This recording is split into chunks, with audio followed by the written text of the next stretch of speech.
il aboutit au despotisme illimité. J'exagérerai à peine en disant que c'est un petit peu le processus que mon invité d'aujourd'hui, le philosophe canadien Nathan Pinkowski, s'est efforcé d'élucider dans un article très remarqué publié dans la prestigieuse revue catholique américaine First Things, intitulé The Actually Existing Post-Liberalism, ou en français le post-libéralisme réellement existant. Son article, qu'il est en train de développer dans un ouvrage à paraître prochainement, examine en effet les raisons pour lesquelles nous avons l'impression, et de moins en moins diffuse, que depuis le moment supposé signer le triomphe de la démocratie libérale, je veux parler de la chute du mur de Berlin en 1989, nous vivons dans un régime et une société de plus en plus despotiques. C'est que, nous dit-il, ce dans quoi nous entrions en 1989 n'était pas l'âge d'or du libéralisme, comme le prétendait Fukuyama, mais une grande braderie de ce qui demeurait des limites et des distinctions qui fondaient la société libérale. De sorte que, comme l'explique mon invité, que cela nous plaise ou non, l'Occident est désormais post-libéral. Quelques mots de présentation sur mon invité avant de lui céder la parole. Canadien expatrié aux États-Unis et penseur façonné par la figure tutélaire de Tocqueville, Nathan Pinkowski a enseigné à Princeton, Toronto et en Floride, entre autres, et il travaille aujourd'hui pour le think tank Center for Renewing America, fondé par Russ Vought, un vétéran de la première administration de Donald Trump. Auteur prolifique, il publie régulièrement dans des revues comme Compact, First Things et The Claremont Review of Books, entre autres. Et il est également le traducteur en langue anglaise du Suicide français d'Éric Zemmour, qui paraît très prochainement. Nathan Pinkowski, bonjour et bienvenue dans Tout le monde sait. Bonjour, monsieur, et merci pour m'accueillir, malgré mon français qui n'est pas entièrement parfait, mais j'aime bien l'occasion à pratiquer et vous parler. Merci beaucoup Nathan. Pour commencer, une première question assez simple.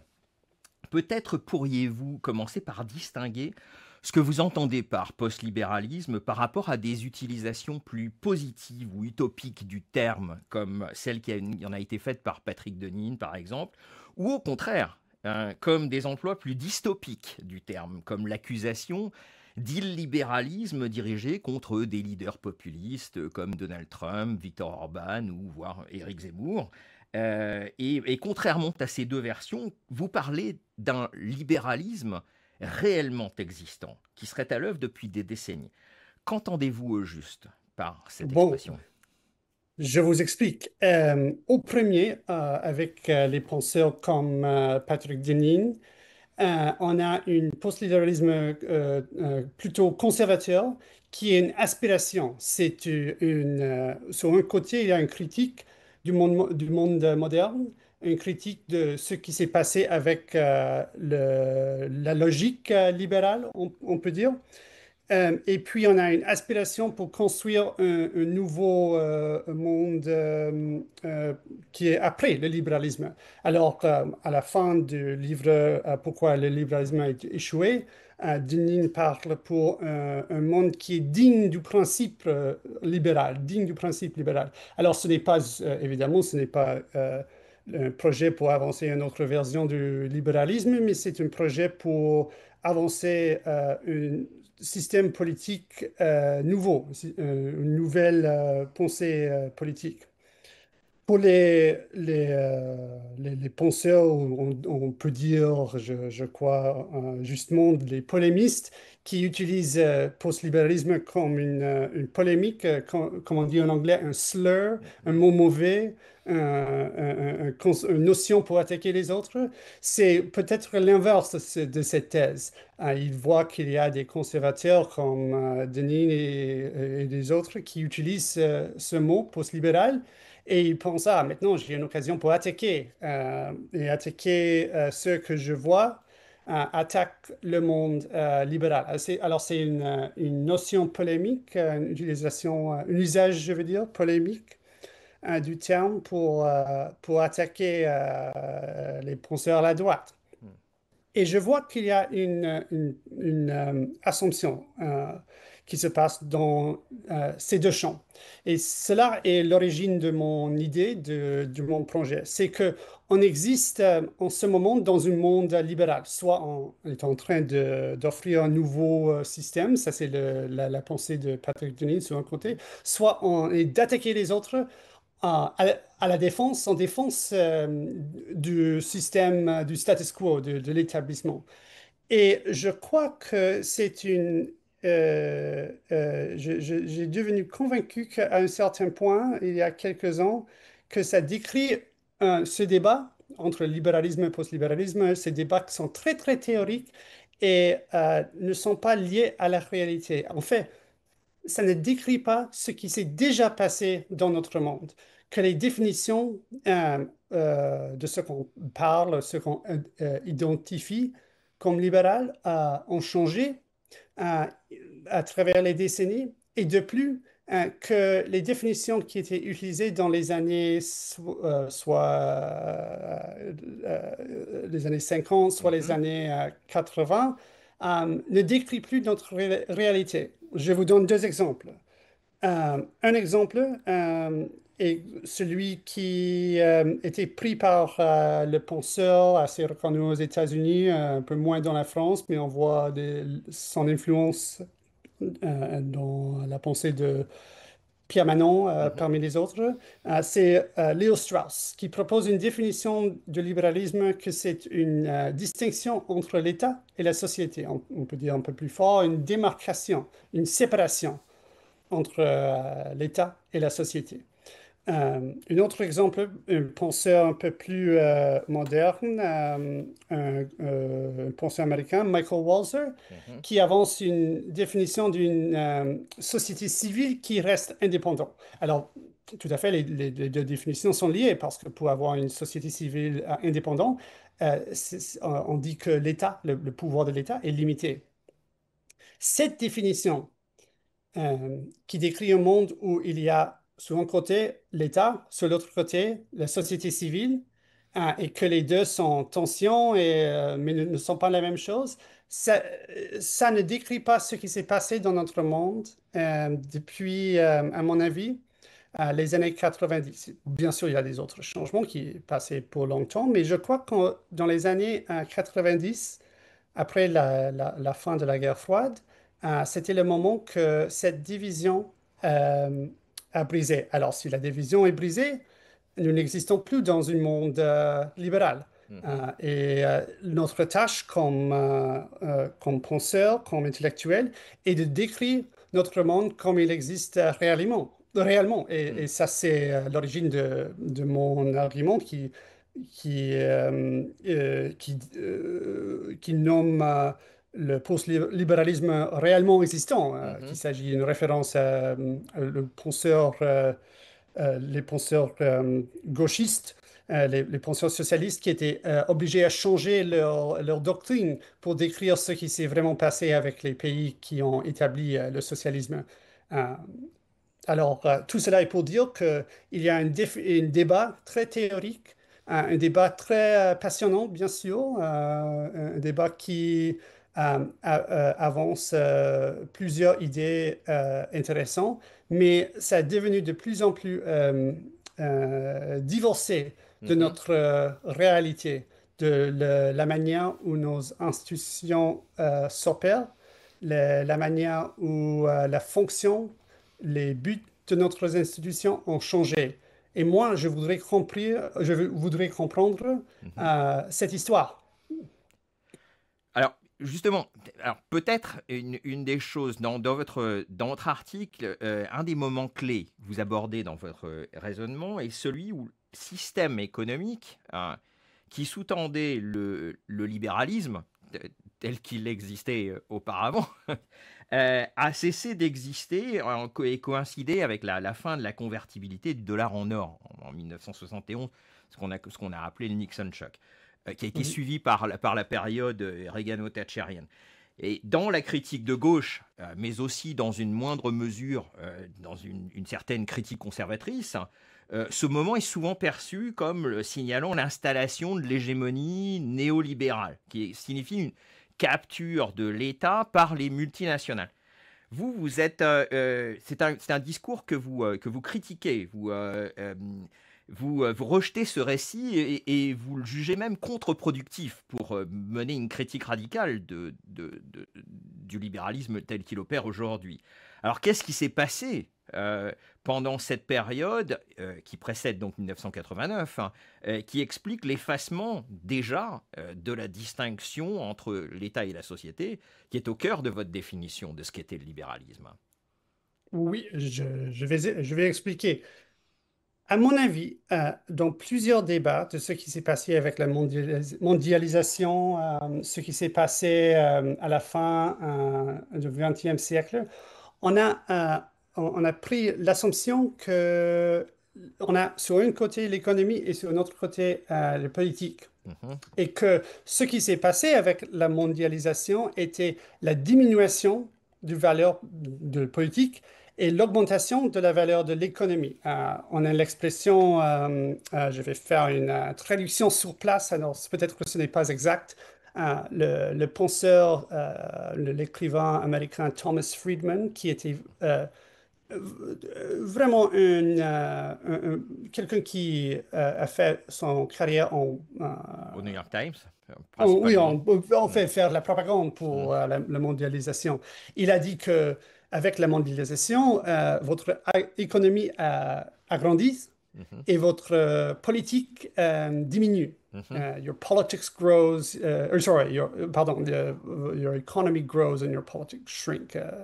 Oui, Euh, domaine, à mesure que le domaine de l'économie s'étend, le domaine du politique se restreint, c'est diminue. c'est ça, c'est Mm, ça. Alors, euh, on fait l'assumption qu'il y a une division entre ces deux et que les deux sont en tension. Et ce que je pense qui est passé dans les années 70, au moins pour le moment, et on voit que les deux sont plus proches.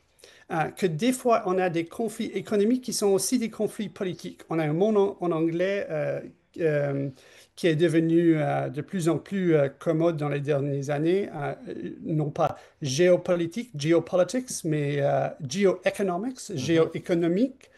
Peut-être que c'est le mot français. Et ça décrit un peu que on a plusieurs cas où les conflits économiques sont des conflits politiques et les conflits politiques se passent par les manières économiques. mhm. Juste pour être clair sur ce que je dis ici, quand on lit Fukuyama, le célèbre livre de Fukuyama, La La fin fin de de l'histoire. l'histoire, euh, il dit qu'à la fin de l'histoire, on n'a pas de guerre, alors on n'a pas de politique, Mm, on a juste l'économie, alors pas de politique. Et ça, on voit maintenant dans notre monde que ça, c'est notre vision, si ça, c'est notre assumption de comment le monde se marche, on va, plusieurs détails de ce qui se passe vont nous échapper. mhm. Pour retourner à 1971, la fameuse date, le choc Nixon, c'était une stratégie politique pour regagner la puissance américaine jusqu'au moment que les économistes, les experts ont prédit le déclin de l'Empire américain. Ils ont prédit cela parce que à ce moment, juste pour euh, retourner au moment historique et réfléchir un peu, on avait la croissance économique du Japon, on avait la croissance économique de l'Allemagne L'Allemagne. en particulier, mais on peut dire l'Europe de l'Ouest. En gros, ils ont retourné à la puissance économique qu'ils avaient avant la guerre, Mhm, avant 1945. Ce qui se fait que l'avantage, qui était un avantage immense au temps que les États-Unis avaient dans les années 50, dans les années 60, un avantage économique, commençait à se diminuer. Et ce qui s'est passé en 71, c'est bien ce qu'on dit en anglais, closing of the gold window, la mhm. fermeture de l'échange d'or.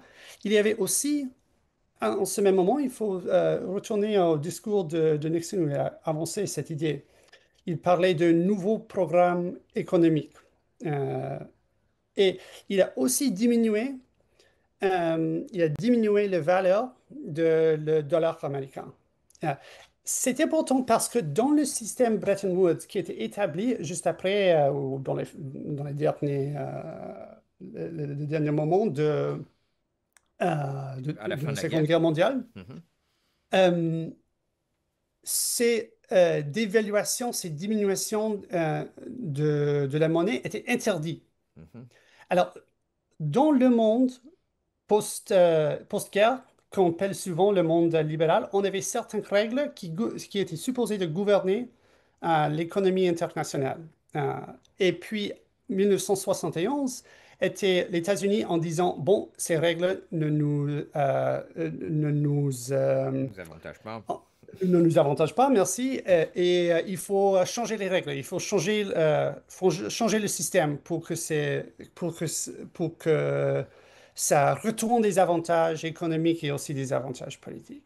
Alors, on voit dans ce moment qu'il y avait cette pensée, et c'était partie de la réalité. Au moment que les États-Unis ont commencé cela, par contre, c'était aussi le moment où, en Europe, en voyant ce qui s'est passé aux États-Unis, les Européens ont dit peut-être que c'est mieux si on commence à rechercher une union monétaire pour être prêt à combattre cette puissance américaine. Alors, il y avait un moment, peut-être que c'est l'image de le phoenix, Hmm. si je dis ça, le phoenix, C'est oui, une très le bonne oiseau. image, hein. Oui, le phénix qui, tous les experts ont prédit la diminution, la fin de l'Empire américain, mais par le changement de règles économiques et politiques, parce que, à mon avis, ces deux notions sont liées, l'Empire américain a ressuscité Mhm, des cendres. Et à ce moment, les autres pays au monde, notamment les Européens, ont commencé à avancer sur des autres pistes économiques pour trouver comme une réponse politique à la situation. Alors, je crois que c'est très important pour comprendre cette période, mhm. les années 70 et ce qui est arrivé après, comme non dans l'histoire, non dans le cadre de, bon, on n'a pas de guerre, alors on n'a pas de politique, mais on a des conflits économiques qui sont très, très liés, très prochement liés, très précisément liés à des conflits politiques. Les deux sont ensemble. Mhm. Et puis, c'est aussi important dans cette époque de voir que les règles qui ont été établies après la Seconde Guerre mondiale sont brisées, sont incinérées, en fait. Toutes les règles sont changées. Alors, c'était pour moi, comme bien sûr, je ne suis pas une économiste, je suis plutôt une philosophe politique comme manière d'étude. J'ai trouvé ça bizarre qu'on a des penseurs maintenant dans notre jour qui parlent de l'ordre, le post-war order, l'ordre qui était établi après la Seconde Guerre mondiale. Et un des piliers lapidaires Hmm. de cet ordre était brisé, non dans les dernières années, non en 2016 avec Brexit ou Trump, mais dans les années 70. Les ordres qui étaient supposés à gouverner tout le système financier. Alors, à ce point, si c'est vrai, on a déjà l'effondrement de cet ordre, mais ça a arrivé il y a des décennies et non pas dans les dernières années. Et je vais aussi, juste pour ajouter un dernier point à ma description, que c'est déjà quelques années que les critiques de ce qu'on appelle le néolibéralisme ont aperçu le même phénomène, que le monde qui était établi après, le monde économique qui était établi, et le monde financier qui était établi après la Seconde Guerre mondiale a commencé à s'effondrer dans les années 70. Alors, en appuyant cette thèse, je travaille dans le sillage, on peut dire, de ces autres penseurs. Ce n'est pas quelque chose extrêmement provocatrice, ce n'est pas quelque chose ce n'est pas une thèse bizarre. C'est une C'est pas thèse qui nouveau, non? était déjà établie, mais on a oublié les détails. Hmm. Oui, ce que vous expliquez quand même à propos de ce moment sur l'économie, c'est que ça n'est pas en fait une capture de l'État par les multinationales, c'est la politique qui est primée Tout à sur. fait. Euh, c'est, et et là-dessus, c'est là qu'on rentre maintenant vraiment de plein pied dans le post-libéralisme. Parce que Oui. là, cette fois-ci, on arrive en 1989. Donc, et contrairement au récit de la fin de l'histoire, donc qui est le triomphe de la démocratie libérale axiologiquement neutre, selon Fukuyama, 1989 marque pour vous l'entrée dans un libéralisme ouvertement constructiviste. C'est-à-dire un poste, ce qui est, ce qui est un oxymore. Donc, un libéralisme ouvertement constructiviste, c'est ce que vous appelez le post-libéralisme. Et vous en voulez pour preuve d'ailleurs, il y a un article du Wall Street Journal que vous citez dans votre article, qui est contemporain de la chute du mur de Berlin, qui prône l'abolition des frontières. On est en 89, hein. Oui. Ou encore des réformes à ce moment-là de l'immigration aux États-Unis pour augmenter massivement l'immigration légale. On abandonne les tests d'anglais, notamment pour la naturalisation. Et c'est aussi à ce moment-là qu'apparaissent les accords de Schengen dans la sphère européenne, dans ce qui était à l'époque la CE. Mais plus encore que tous ces signes qui marquent un libéralisme avec en son cœur donc une sorte de conception plus substantielle du bien, vous pointez à un discours d'un conseiller obscur de Bill Clinton en 1993 qui s'appelait Anthony Lake. Un discours qui s'appelle From Containment to Enlargement. Et vous voyez dans ce discours à un moment absolument clé du passage au post-libéralisme. En quoi pouvez-vous nous dire d'abord peut-être qui était le véritable auteur de ce discours et avant de nous dire pourquoi ce discours, selon vous, représente un tel tournant historique. Bon, mais alors, il y a des moments dans les années 90 que je crois sont très révélateurs. Qu'il y en a un homme, soit un homme politique, soit un officiel qui dit plus à un moment qu'il est supposé à dire. Et je crois que c'est un moment comme ça avec le monsieur Anthony Lake. Euh, Son discours était préparé par Anthony Blinken, qui est devenu le secrétaire d'État sur Joe Biden. Alors, c'est une très bonne manière comme discours d'étudier si on veut comprendre la pensée politique d'une génération, la génération qui a pris le pouvoir aux États-Unis et dans des autres pays, bien sûr. Ce qui est important ici est qu'on voit l'abandonnement de l'idée que on travaille pour la neutralité. On voit que en ce moment, l'objectif des États-Unis devient d'établir et le terme enlargement, de Mhm. faire l'expansion du territoire. Il parle dans son discours que il y avait à l'ancienne, dans la guerre froide, la tâche était de travailler pour l'élimination de la grande tache rouge Mhm. du communisme. Mais maintenant, la tâche, c'est de faire l'expansion des zones bleues, alors la démocratie. Il y a une manière à voir un discours comme cela, où il parle de l'expansion, enlargement, c'est aussi une référence à l'expansion de l'OTAN, une politique qui devient de plus en plus importante en ce moment. Controverse, Mhm. le cabinet de Clinton était divisé parce qu'il y avait quelques-uns qui étaient peur de provoquer la Russie. Lake n'était pas un de ces gens. Il Mhm. était pour l'expansion contre la Russie. Mais ce qu'il dit dans son discours est sur un point de faire l'expansion. Alors, sur l'autre idée, c'est une expansion sur une... pardon, je vais le redire. Mhm. Euh, euh,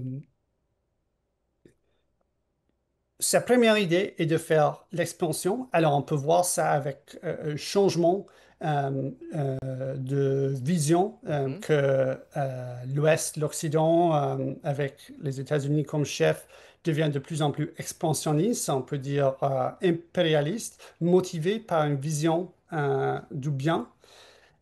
Mais qu'est-ce que c'est cette vision? Il y a quelques-uns, plutôt ceux qui sont concernés des changements économiques, qui vont regarder ce discours et vont dire, voilà, l'idée est de d'avancer la loi de la marché Mhm. partout, la loi de laisser faire partout dans le monde. Il y a quelque chose à dire sur ces pistes. Je ne dis pas que cet argument a tort. Mhm. Mais ce qu'il faut regarder pour voir et pour apprécier cette notion du bien commun, qu'est-ce que c'est, la substance, c'est que Lake prend le langage, le discours qui était développé des droits civils, de la Mhm. révolution des droits civils des années 60. Alors, un discours parle de anti-discrimination dans le contexte américain de discrimination positive. Euh, et ils veulent travailler pour expandre ce discours, pour expandre ces lois, ces systèmes de régulation. Et je vois que ça, c'est la signification de cette tribune qui a été publiée dans le Wall Street Journal, à laquelle vous avez mentionné. Bien sûr, il y a pour longtemps des gens qui ont fait l'argument pour avoir plus d'immigration, euh, pour avoir des frontières un peu plus ouvertes. Mais il y a des différentes manières à justifier cela. On peut le faire sur en référence aux arguments qui sont seulement économiques. Si on apporte plus de migrants dans notre pays, il va y avoir des avantages économiques. Mhm. Ce qui m'intéresse de cette tribune de 1989 est que c'est la première fois que le Wall Street Journal invoque une sorte de responsabilité, on peut dire une sorte d'esprit de pénitence Mhm. pour justifier ou pour expliquer pourquoi il faut ouvrir les frontières. Le Wall Street Journal a déjà invoqué, et déjà défendu les frontières ouvertes depuis le milieu des années 80. Alors, ce n'est pas une position nouvelle. Ok. Mais ce Mhm. qui change en 89, c'est on apporte cet argument pour submersion migratoire, on peut dire, et Mhm. on le lien avec un argument de discrimination et aussi de multiculturalisme. Alors, pour retourner au discours de Lake, c'est quoi sa vision du bien commun, celui qu'il veut promouvoir? C'est cela, c'est une vision de l'États-Unis comme l'héros, Le héros, the oui. Herald, Mhm. l'héros, Le héros l'héros. avec le héros H-E-R-A-U-T, oui. Oui, D'accord. oui, Mhm. c'est ça, oui. L'héros du multiculturalisme, Mhm. le tribune du multiculturalisme. Alors, ce qu'il dit dans son discours, l'expansion des zones bleues. Mhm. Avait l'élimination des grandes taches rouges du communisme. Maintenant, les États-Unis doivent se concentrer sur l'expansion des zones bleues. La substance de cela est non seulement la loi de la libre marché, mais c'est aussi cet esprit de multiculturalisme. Et la manière pour faire cette expansion, c'est le partenariat entre l'État et la société. Ça, c'est qu'est-ce qu'il invoque dans son discours pour expliquer comment est-ce que cette expansion va se passer. Alors, on voit, Avec en son cœur un système de sanctions, déjà. c'est ça, oui, oui, parce que déjà dans son discours, il parle de comment il faut utiliser un système de sanctions pour avancer cela. Il faut politiser l'économie pour avancer. Et juste pour nous rappeler, c'est un projet assez nouveau parce qu'il y avait quelques fois, mais seulement quelques fois, dans la guerre froide où les sanctions étaient utilisées comme projet. Il était utilisé contre Rhodésie Mhm. qui est maintenant à Zimbabwe, l'ancien Zimbabwe, la Rhodésie. C'était utilisé contre la Rhodésie. Il était utilisé contre l'Afrique du Sud, contre le régime d'apartheid. Mais c'était toujours avec une... Oh, on disait que c'était toujours avec un consensus international. Hmm. Pour la première fois, on a un politique américain, un officiel américain qui dit, mais on peut l'utiliser comme un outil et il ne mentionne pas le Hmm. multilatéralisme. Il ne mentionne pas que et ça se passe par les Nations Unies, ça se passe par l'ONU. Il ne dit pas ça. Il dit simplement que c'est maintenant une arme qu'on peut utiliser parmi nos autres armes. Bon, alors, mais contre qui est-ce qu'on utilise à ce moment-là, enfin, à partir de 1993, et puis bon, il y a le fond de l'interventionnisme libéral avec l'intervention en ancienne Yougoslavie, Oui, et c'est là que ça commence véritablement, la mise en œuvre de ces sanctions. tout Euh, à fait, tout à mais fait. on est quand même dans une optique assez limitée à ce moment-là. Oui, c'est limité. Et c'est aussi qu'il y a des gens qui défendent l'ancien paradigme, Hmm. qui voient que bon, le système économique est supposé d'opérer dans une façon neutre, impartielle. Ça, c'est pourquoi c'est supposé d'être euh, ce qui est Oui, euh, en principe, tout ce qui est politique est axiologiquement neutre. On doit, oui, oui, oui.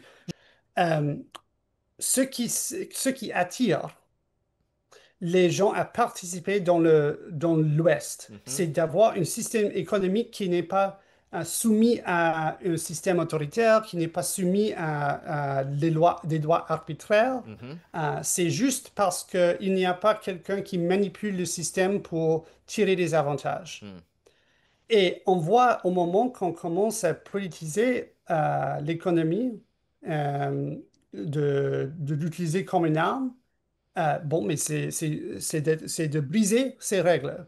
mhm. Alors, il y a une opposition qui existe, des gens qui disent, ben, nous avons une certaine crainte de l'utiliser trop, on va être très, très prudent au moment qu'on l'utilise, on va développer, pour retourner à l'exemple de Rhodésie ou de l'Afrique du Sud, seulement s'il y a un consensus international Mhm. qu'il y avait à un certain point contre Milosevic dans les années 90. Mais c'est un moment de transition où il y a un débat. Mhm. Alors, Ce qui change cela, au moins dans le côté américain, ce qui change cela, c'est le choc du 9/11. du 11 septembre. Mhm. Oui, du 11 septembre. Ça, c'est un grand changement. Non parce que ça avance une nouvelle idée, Mhm. mais ça donne l'occasion pour un côté de ce débat qui existait depuis les années 90, a dit, bon, mais maintenant c'est l'occasion de D'y arriver. mettre notre système en place. On Oui, voit alors que c'est justement, nécessaire d'être agressif. quel est le rôle de l'administration Bush et de la guerre globale contre la terreur, précisément dans ce drame de l'abolition entre l'État et la société Oui, c'est pour. Alors, juste en un mot, je dis c'est l'accélération. Mhm. C'est de prendre ces idées développées par Lake dans les années 90, c'est pour l'accélérer. Mhm. C'est pour ce qu'on fait après le septembre Le 11 septembre. 11, le 11, oui, le 11 septembre, merci.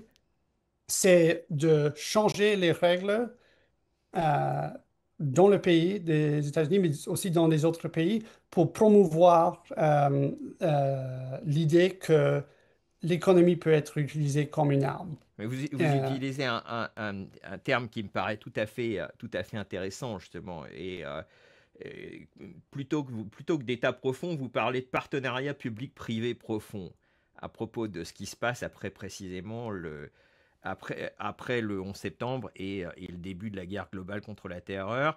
Lorsque vous parlez de la façon dont l'administration Bush vient mettre à terre les marchés financiers et notamment l'international, le système SWIFT. C'est ça oui, qui est très très important dans l'augmentation du système des sanctions. oui, et alors Swift est un bon exemple. Alors, on peut prendre cela pour parler un peu plus, pour élaborer. Swift était une organisation privée. C'est encore Hmm. une organisation privée. C'était développé en fait pour contraindre le pouvoir économique américain dans les années 70. Le peur était qu'au moment que c'était développé et que le banque américain Citibank Mhm. était prêt à développer une formule qui devrait être utilisée pour toutes les transactions, tous les échanges financiers au monde. Mhm. Juste pour utiliser une analogie ou une métaphore pour qu'on peut comprendre ce que je dis, c'est un peu comme un système postal. Mhm. Euh, en France, on a le numéro postal. Au Canada, on a la même chose. Aux États-Unis, on a les zip codes. Mhm. Alors, c'est nécessaire pour envoyer une lettre. L'équivalent se passait dans le secteur financier. Mais ici, notre zip code, c'est le système des règles qui sont développées ou étaient en train d'être développées par Citibank. Mhm. Et parce que c'était une banque américaine, les Européens avaient des autres propositions, mais il n'y avait pas un accord sur quel système c'était nécessaire à utiliser. euh, Ils ont vu le danger que, Mhm. c'est peut-être les Américains qui vont contrôler tout ce système par avancer leur propre code. Alors, c'était à ce moment que soudainement, il y avait une coopération. Ils ont développé SWIFT et les pays européens mettent leur appui sur le système SWIFT. Et puis, ils ont commencé à utiliser le système SWIFT. Alors, c'était comme une victoire Mhm. contre l'influence américaine. C'était un système privé qui n'était pas basé aux États-Unis Mhm. et qui était aussi neutre, bien sûr, qui n'était pas prêt à la politisation. Tout cela change après le 11 septembre. Euh, Parce que le gouvernement américain, et à ce moment, on peut parler de l'État profond, au moins on peut parler de l'influence de CIA et des agences De renseignement. d'intelligence, Mhm. ils demandent directement à SWIFT pour avoir la permission d'avoir accès à toutes Leurs leurs données. Mhm. informations, Mhm. qui est en fait l'information des transactions, des échanges financiers à travers tout le monde, parce que ça, c'est l'avantage de Swift. C'est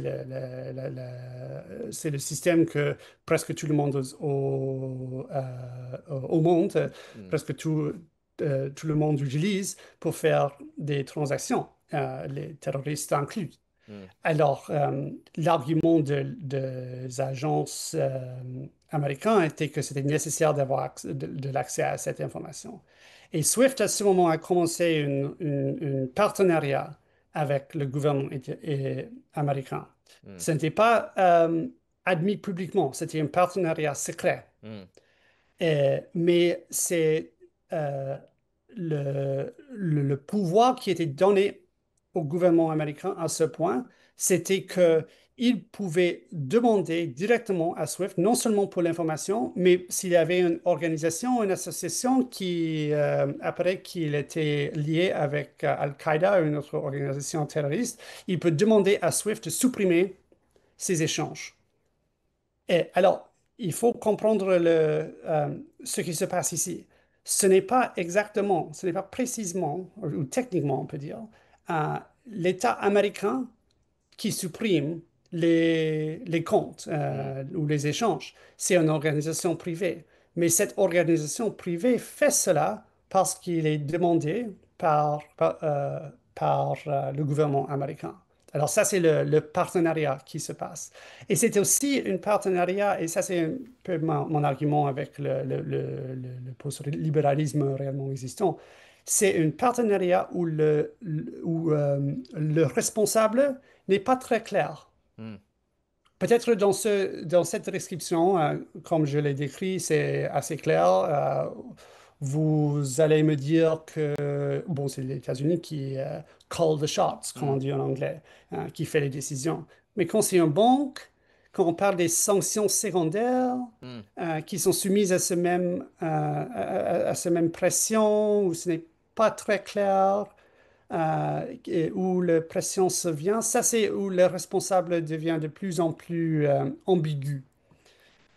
Et je vois, juste pour terminer l'idée, juste pour que c'est assez clair pour ceux qui nous écoutent, euh, l'archétype de euh, ce brouillard de responsabilité, Mhm. peut-être on peut dire. C'est ce qui s'est passé avec ces scandales de misinformation et désinformation il y a quelques ans, où ce n'était pas clair si c'était le gouvernement américain qui demandait à Facebook de supprimer des comptes, Ouais, de Twitter, oui. supprimer Mm. des posts. Euh, le gouvernement américain dit non, non, ce n'est pas notre décision, c'était Ce sont seulement les plateformes. celui Mm. de Facebook. Mm. C'était, oui, quelqu'un d'autre. Et puis, l'association, et on voit que Zuckerberg était au Congrès, il disait des choses comme ça. Il disait, non, non, non, c'était pas ma décision, j'étais forcé par le gouvernement. Et alors, on voit l'ambiguïté, où ce n'est pas très clair qui dit la vérité. Mais ça, c'est exactement qu'est-ce qui se passe avec ces partenariats entre l'État et la société quand ils sont mêlés ensemble. La conclusion est que la chaîne de responsabilité n'est plus C'est pas claire. clair. Ça devient un brouillard. Tout est brouillé. Enfin, justement, c'est l'effet même d'un brouillage de la distinction qui est fondamentale entre le public et le privé. Bien dit, bien dit. On ne sait pas qui sont les donneurs d'ordre. Et c'est exactement, vous l'avez très bien expliqué, c'est ce qui se passe dans le secteur bancaire au moment des sanctions, pendant la guerre globale contre la terreur. C'est la matrice de ce qui se passe ensuite dans le domaine de la désinformation et de la mésinformation, où on a appris grâce aux Twitter Files notamment, que la pression ne venait pas, que ce n'était pas les plateformes qui, de leur initiative, allaient censurer des comptes. Alors, les plateformes ont des conditions d'utilisation qui sont tout à fait critiquables, hein, mais sur le plan de la liberté d'expression. Mais les plateformes sont des plateformes privées qui, à la rigueur, peuvent le faire. Le gros scandale de tout ça, c'est que c'est l'État américain, l'État fédéral, qui là est tenu par son respect du premier amendement, qui intervenait directement auprès des plateformes pour dire non, non, vous censurez des contenus. En fonction d'ailleurs et c'est ce qui est interdit dans le premier amendement, c'est de censurer a priori des contenus, toute une gamme de contenus. Tout à fait. On voit très très bien que c'est très important ce qui se joue à partir de la guerre globale contre la terreur et du partenariat public-privé entre le système bancaire et les agences de renseignement américains. Et puis ce qui se passe ensuite dans le cadre de la lutte contre la désinformation.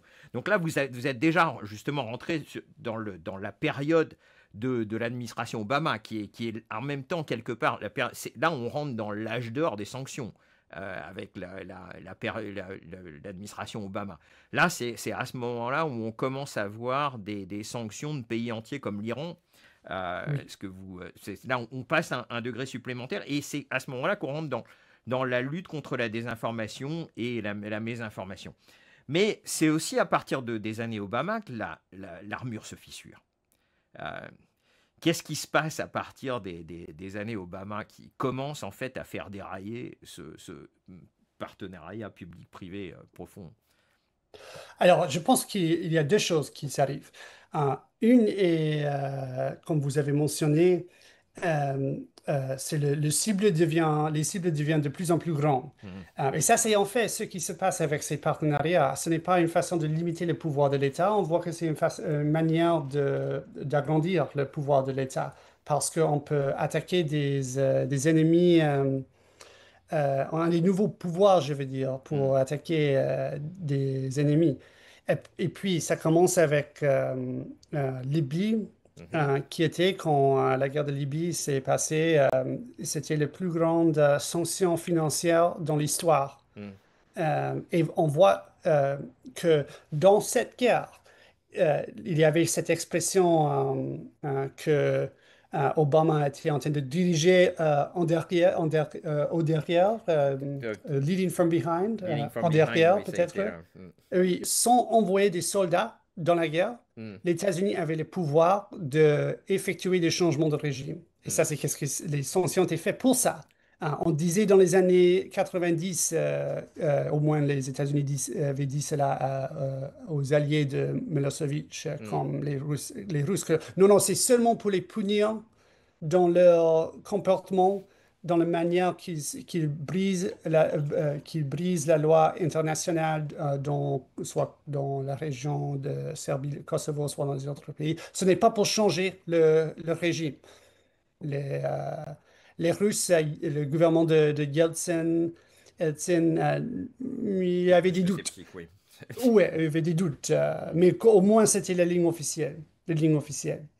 Euh, dans le cas de Libye, avec Obama, il n'y avait plus de doute. Les sanctions ont été faites pour bouleverser, pour éliminer le régime, pour effectuer un changement de régime. Alors, on peut avoir des changements de régime militaire, ça c'est la manière de Bush à faire l'invasion directe de Afghanistan ou Irak. On peut aussi avoir des changements de régime effectués par le pouvoir, les puissances financières. Et Hmm, ça, c'est l'innovation que Obama avance. Mais à un certain point, les cibles deviennent de plus en plus grandes. hmm.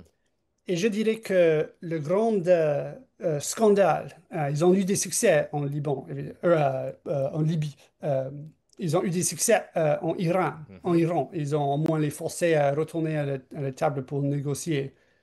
Euh, le grand, la grande mise en jeu Le- était développer un programme de sanctions en 2022 hmm, qui avait l'objectif de changer le régime de Poutine. hmm, Et ça, c'est clair dans la manière que c'est passé, dans le but qui était développé, que pour punir Russes pour l'évasion d'Ukraine, il y avait des sanctions qui étaient mises en place non seulement pour enforcer la loi internationale, mais aussi pour changer le régime. hmm. Mais ça n'a pas marché. Alors, on a vu en ce moment les limites du pouvoir américain.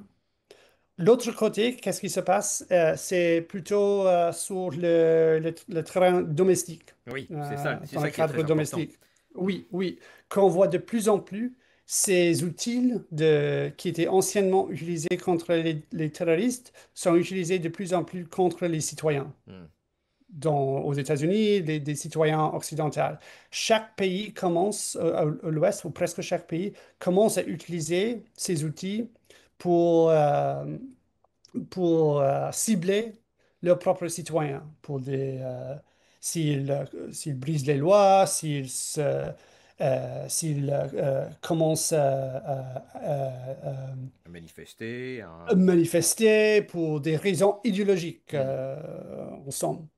Et, euh, et c'est à ce point que, pour retourner à ma thèse originale, que si on utilise ces outils pour éliminer, supprimer la liberté d'expression, on ne peut pas parler, on ne peut pas nous décrire notre monde comme un monde libéral. Si les droits qui sont fondamentaux au libéralisme sont moins en moins appuyés. Oui, parce que là, vous avez cette fois-ci, on rentre dans deux brouillages qui viennent se superposer l'un à l'autre, puisque on a le brouillage entre la société civile et l'État, ou entre le privé et le public, et vous avez le brouillage entre la scène domestique et la scène internationale, qui est aussi un des socles, un des piliers de la société libérale, Oui, la paix westphalienne.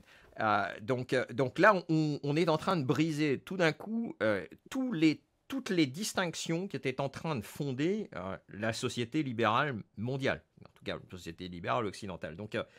Et là-dessus, quelque part, votre pays d'origine, le Canada, a été quelque part une espèce d'avant-garde dans l'utilisation de ces mécanismes de sanctions à l'encontre de sa propre population. oui, c'était dans la manifestation des truckers, Hmm, truckers convoy, que il y avait des gens qui se manifestaient sans violence, hmm, mais ils étaient ciblés non seulement par l'État, mais par leur propre banque. hmm, Les deux travaillaient ensemble. Et c'est bien documenté en ce moment que les banques étaient enthousiastes hmm. de participer dans cette stratégie. Alors on voit une autre préjugement libéral et que, ah, au moment que l'État commence à abuser ses pouvoirs, on voit que ça sera la société civile qui serait prête pour faire la résistance. Hmm. Pas du tout, pas du tout. En fait, c'est la société civile qui est tellement dégénérée à ce point qu'il coopère enthousiastiquement, Hmm. avec enthousiasme, pour supprimer les droits de leurs propres citoyens. Hmm. Oui, avec les mesures de débancarisation notamment. Ça a été l'instrumentalisation, alors c'est cette fois-ci par l'État canadien, mais aussi on a vu par les États-Unis l'ont fait, et puis maintenant Mhm. les Européens s'y mettent, d'instruments comme euh, GoFundMe, etc., pour définancer les opposants politiques, tout simplement. Oui, oui. C'est ce à quoi on est en train d'assister. À tel point d'ailleurs que bon, on a des confrères de médias indépendants en France, et notamment c'est arrivé à Télé Liberté, qui se sont vus clôturer leur compte en banque il n'y a pas très très longtemps.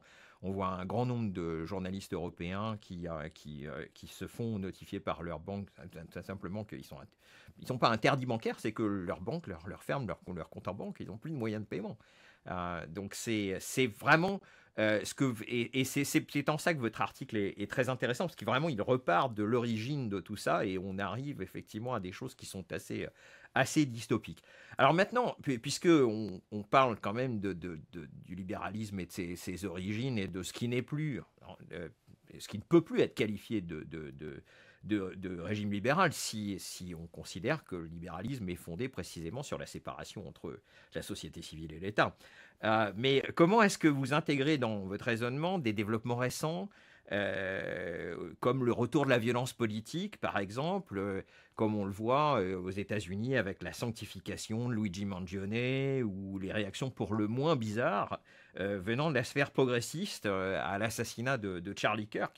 Parce que si on considère, selon le récit dominant, en même temps des origines de la modernité libérale, que elle était une façon de conjurer un état de violence insoutenable qui était les guerres de religion, en mettant en commun que le minimum existentiel vital, ça c'est une expression de Jean-Claude Michéa. Et Mhm. comment est-ce qu'on analyse ce retour d'une forme de violence qu'on croyait précisément contrôlée par des institutions qui étaient axiologiquement neutres? C'est peut-être, Oui, oui, je j'imagine. vois cela comme ce phénomène comme une continuation de ce que j'essaie à démontrer, Hmm. que ce n'est pas quand notre institution s'agit avec la mentalité qu'ils sont neutres, c'est que les institutions ont une idéologie et ils appliquent cette idéologie. Ils ont fait cela pour longtemps, Hmm. pour des années, pour certains, pour des décennies. Alors, ce qu'on voit maintenant, un système institutionnel qui est développé avec des idées qui sont très, très différentes des idées, entre guillemets, libérales. En fait, de parler des idées libérales c'est de parler d'une autre époque. Hmm. À mon avis, ce qui se passe ici, c'est que ces institutions sont dominés par ce que j'ai mentionné il y a quelques minutes, le multiculturalisme. Et Hmm. quand on parle de multiculturalisme, on parle d'un système asymétrique, je veux Hmm. dire, où il y a une sorte de règle pour un groupe, la majorité, et une autre sorte de règle pour une autre groupe, les minorités. Mhm. Et c'est la tâche des majorités de faire la pénitence, et les minorités d'avoir tout ce qu'ils veulent. Je D'avoir pense des ici un régimes peu d'exception, au tout système de simplement. Pascal Hmm. Bruckner et son bellissime livre La tyrannie de la pénitence, Hmm. qui parle un peu de cela. Alors, et ça, c'est un phénomène qui se passe pour longtemps. Mais maintenant, on voit qu'il y a des institutions qui prennent cela comme leur idée fixe et leur principe. Les universités, euh, les associations activistes, Hmm. plusieurs départements au gouvernement prennent cela comme leur principe. Et la violence gauchiste, c'est simplement une application de ce système, parce que si on accepte la logique du multiculturalisme, ce qui a euh, deux différentes règles, Hmm. euh, un groupe a moins des droits que les autres. Et qu'est-ce qu'on peut faire contre ce groupe? Bon, mais ça c'est qu'est-ce qui se passe maintenant. J'ajoute seulement une autre idée que j'ai pas parlé beaucoup dans l'essai, à propos lequel je n'ai pas parlé beaucoup dans l'essai, Mhm. c'est cette idée, cette idéologie de antifascisme. Oui, c'est très Et ça, important. Hmm. oui, ça, c'est une idéologie qui n'est pas très connue aux États-Unis. Je dirais que c'est mieux connu en Europe avec l'expérience historique des mouvements gauchistes aux années 20 et 30 et après Mhm. la guerre. Euh, mais on voit que cette idéologie inventée en Europe a vraiment été enracinée dans la culture de la gauche américaine. Alors, c'est peut-être on peut dire que pour longtemps, on disait que les États-Unis n'y a pas vraiment une gauche, il n'y a pas vraiment un mouvement socialiste. Hmm. Je crois qu'il y a quelque chose de vrai avec cette analyse, mais on voit que le système socialiste, entre guillemets, le politique de la gauche américain, était vraiment séduit par cette idée de antifascisme, Hmm. que le principe le plus important, c'est de faire le combat contre le fascisme.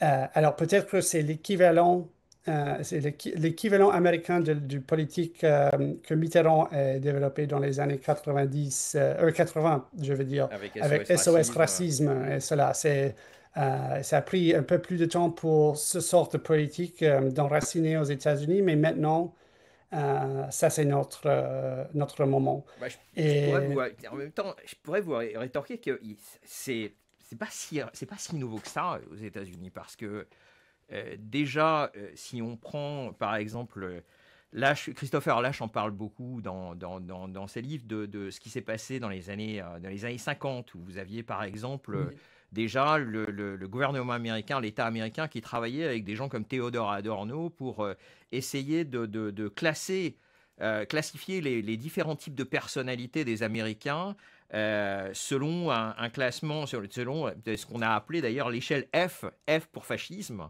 qui était la pire forme de personnalité qu'on peut trouver. oui, Tout ça est dans ce rapport, qui est devenu un livre important d'Adorno, qui s'appelait La personnalité autoritaire. Il y a eu ça fait longtemps quand même qu'on a cette petite musique de l'antifascisme qui agite, euh, qu'on entend en bruit de fond, en tout cas aux États-Unis. Et d'ailleurs, vous avez une citation tout à fait intéressante, mais là, qui n'est pas une citation d'un Américain, mais d'un Britannique. C'est le ministre de l'Intérieur de Tony Blair, John Reed, qui disait que la menace qui pèse sur nous n'est pas tant celle d'États fascistes que celle d'individus fascistes qui nécessitent un nouveau compact État-société engageant la société tout entière. D'ailleurs, des sociétés tout entières, c'est une expression qu'on retrouve chez Obama avec le Whole of Society. Euh, oui, qui est aussi, encore une fois, un des piliers de la politique des sanctions, et de plus oui. en plus dirigée contre des masses domestiques. Euh, quelque part, cet antifascisme, il est quand même présent, en tout cas en toile de fond, dans le monde anglo-saxon. Tout à fait, c'est bien dit. Et en fait, peut ajouter que peut-être le cadre de SOS Racisme, ces politiques des années 80, et dans le sillage de la révolution des droits civils américains, Hmm.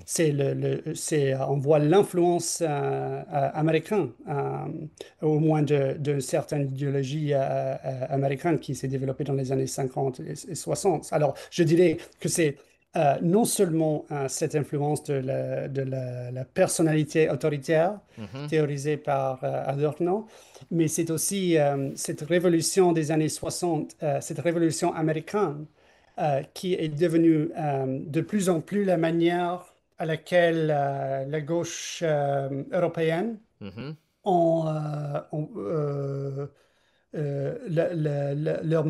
leur exemple par excellence. Hmm. Ils ont abandonné l'ancienne lutte de classe et ils ont pris ce combat d'antiracisme. Et c'est à ce point que la lutte contre le fascisme prend de nouvelles définitions. Hmm, Anciennement, c'était ce que le ministre de l'Intérieur de Blair se réfère. Anciennement, c'était une lutte contre un État, hmm, un système de gouvernement. Et maintenant, c'est devenu une lutte contre une personnalité, mais aussi une lutte des races, hmm, un combat contre l'homme blanc, probablement chrétien, euh, qui est pris comme l'archétype du fascisme. hmm. Alors, il y a un échange d'idées entre l'Europe et les États-Unis dans les années 50, dans les années 60, Bon, c'est évident, qui, ne serait-ce que la oui, personnalité, que l'influence de Marcus d'ailleurs sur les manifestations de mai oui, oui, oui, 68 oui, oui, en France, là-dessus, bon, oui. on a Et beaucoup de passerelles. c'est souvent les lois américaines qui sont prises comme l'exemple. Quand on commence en France à développer la discrimination positive Hmm, dans les universités, par exemple, c'est quelque chose qui avait intéressé le fameux directeur de Sciences Po, Vichy, de faire un peu de discrimination positive pour emporter plus de gens minoritaires dans l'université. C'était qu'il parlait avec ses collègues aux États-Unis. Il prend cela comme format. Même chose en Angleterre. En fait, pour donner un exemple anglais, je veux dire, c'était le fameux le controverse discours de Enoch Powell dans 1965, hmm. les rivières de sang, une ligne de Virgile. euh, ce discours. Son plainte, c'était qu'on prenne les États-Unis comme notre exemple pour faire notre loi. Hmm. Euh, et puis, alors, on peut dire que peut-être les idées viennent de l'Europe, les idées de antifascisme et tout cela, Hmm. cette idéologie de l'extrême gauche, mais souvent, c'est les lois qui viennent des États-Unis et sont appliquées, inventées, appliquées, passées en Europe. Peut-être, on pourra terminer là-dessus, peut-être une petite provocation. En vous écoutant, je me demande en même temps, quelque part, si quelque part, c'est cette idée d'ailleurs d'une société, d'une société libérale qui est organisée sur la base de base absolue, en tout cas sur la base d'institutions axiologiquement neutres. Est-ce que c'est pas contraire, est-ce qu'on n'est pas au contraire dans un accomplissement du projet libéral? Si on considère, là cette fois-ci en repartant vraiment des origines, en repartant de Hobbes, que le projet libéral est un projet anthropologique de création Mhm. d'un nouvel être. Et moi j'aime beaucoup repartir à chaque fois de Kant et du projet de paix perpétuelle, lorsque Kant dit que avec des institutions libérales, en fait, avec la modernité libérale, la gageure, c'est que, c'est que on peut construire des institutions si parfaites qu'elles parviendraient à assurer la coexistence pacifique même d'un peuple de démons. Or, lorsque Kant dit ça, il porte un jugement qui, est, qui concerne des références éthiques qui sont par définition pré-modernes, qui sont chrétiennes, Mhm. disons-le, Oui. et qui ressemblent à ce que quelqu'un comme Castoriadis appelait des gisements culturels. Et partant de là, je me suis demandé si en fait toute l'histoire de la modernité libérale n'est pas une inversion de la proposition kantienne, c'est créons un peuple démon et voyons si les institutions tiennent. Et eh bien, voilà ce qui arrive, c'est que non, elles ne tiennent pas. Et c'est-à-dire que tout ça est très reflété par des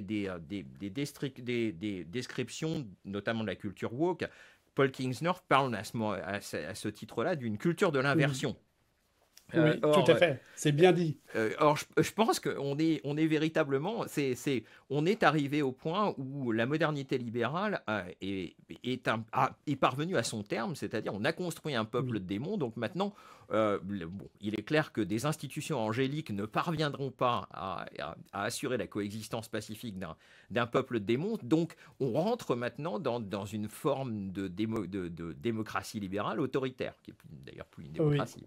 Donc, oui, oui, oui, oui. Ou une démonologie autoritaire, peut-être, avec notre population. C'est bien dit, en fait. Je ne contredis pas ce que vous avez avancé. Cela. Je dis seulement que, à mon avis, il faut comprendre qu'il y avait, dans le cadre des lois, dans le cadre des droits, dans le cadre de comment marchent les institutions, un changement de régime et un changement tout à de fait. culture à la fin du XXe siècle. Hmm, Et c'est ce changement qui est important. Si on veut identifier le démon qui nous agace maintenant, hmm. je crois que c'est mieux de comprendre que la forme que l'ennemi prend, c'est souvent cette idéologie de antifasciste, antiraciste, Oui. au lieu de l'ennemi au 19e siècle, qui était plutôt cette image de neutralité, cette image du politique libéral. Ça, c'est l'ennemi qu'on nous face immédiatement. Alors, si on veut faire du combat politique, de plus du combat spirituel, Hmm. c'est cet ennemi qu'il faut être préparé à développer le courage Ce qui vous pour donne entrer d'ailleurs en complètement raison combat. lorsque vous dites que qu'on l'aime ou non, nous sommes rentrés dans le post-libéralisme. C'est une l'idée encore une fois que on peut fonctionner avec au cœur de la société des institutions axiologiquement neutres euh, tombe d'elle-même. Nous ne sommes plus Oui, dans un moment libéral. oui, Nous sommes condamnés à faire du post-libéralisme. Donc nous sommes oui, condamnés à retrouver une forme de vision substantielle de la vie bonne. C'est oui, ça le cœur du sujet auquel on est oui, confronté et ça va être chaotique. oui. On commence à zéro. On Mais, repart de en zéro. commençant par zéro, on peut faire tout. Hmm. Bon, bah écoutez, en tout cas, je vous remercie infiniment. C'était absolument passionnant. Et vraiment, je trouve que cet essai est passionnant. Peut-être que vous pouvez nous dire un petit mot pour terminer d'Éric Zemmour et de votre traduction. D'abord, quand est-ce qu'elle sort? Euh, et puis, un petit mot du traducteur. Absolument. Alors, oui, j'ai travaillé avec avec Zemmour pour faire une traduction de son livre le plus célèbre, Le Suicide français. C'est une traduction qui va sortir avec la maison d'édition Encounter Books, Mhm. le printemps, l'été prochain. Et simplement pour dire, c'est l'occasion pour un lectorat américain, un lectorat anglophone, apprécier ces arguments, de comprendre un peu plus qu'est-ce qui s'est passé dans la France depuis le mort de Gaulle. C'est aussi, je crois que le livre est important aussi pour démontrer cette thèse d'une révolution tranquille. Hmm. Aux surfaces, on peut avoir les mêmes édifices. On peut penser que les édifices n'ont pas changé, mais quand on rentre dans la maison, on voit que tout est en désordre. Et ça, c'est un peu l'expérience française de la Cinquième République. Mais c'est aussi l'expérience américaine. C'est une expérience qui se passe en plusieurs pays dans l'Occident. Alors, de présenter ses idées sur cela est très important. Juste pour une manière un peu plus personnelle, il était très charmant et très passionnant pour travailler avec. C'était vraiment un plaisir de travailler avec lui sur ce livre et pour apporter au lectorat américain. Alors, j'espère qu'on aura l'occasion de travailler ensemble dans le futur, Je crois que au futur, pardon. merci infiniment. Je pense que enfin, il doit être très honoré d'avoir d'avoir un Merci à traducteur vous et comme merci. vous, hein. Et, Mais merci à vous pour cette occasion et merci pour votre patience avec mon français. non, non, c'était parfait. Merci beaucoup, Nathan. Merci. Est-ce que vous avez voté sur toxin-media.fr/nous? Est-ce que vous avez voté sur toxin-media.fr/nous pour pouvoir dire quel projet vous souhaitez soutenir? Je vous rappelle qu'on a 7 projets là en projet justement. André Berkoff pour sa quotidienne, l'émission historique d'Éric Branca, l'URIC, hein, les projets, les grands débats qu'on n'a pas nous avec le gouvernement, eh bien on les propose sur Toxin. On a l'émission humoristique de Thomas Séraphin et de sa bande. Et puis on a l'application, le site, le magazine et Toxin près de chez vous. C'est-à-dire grand reportage où on vient près de chez vous et on va parler des problèmes concrets des uns et des autres. Et puis surtout on se rencontre, ce qui peut être absolument génial. Donc tout ça, ce sont des projets qui sont ouverts. Là, vous allez voter, vous nous dites lesquels vous voulez en priorité. Et surtout, vous nous soutenez pour tous ces projets.